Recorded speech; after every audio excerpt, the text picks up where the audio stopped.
Basi kama tumerogwa, basi mtuombee nenyi wachungaji, mapadri, mashehe. Kama ni mapepo basi yakaondoke.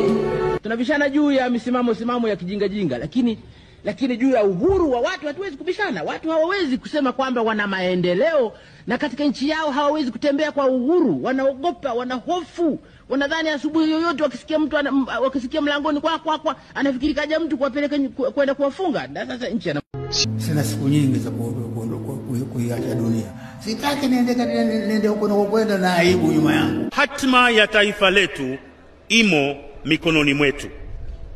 Tukiamua sote na kutenda kwa bidii, maarifa na nidhamu, tukishirikiana sote, tukiamini na kutekeleza dhana ya uhuru ni kazi, bila shaka tutafanikiwa. Wale waliopiga kelele, mama kauza bahari, mama kauza bandari, mama kauza nini, mama kauza mauzo, yale faida yake ni hii hapa leo, na huu ni mwanzo.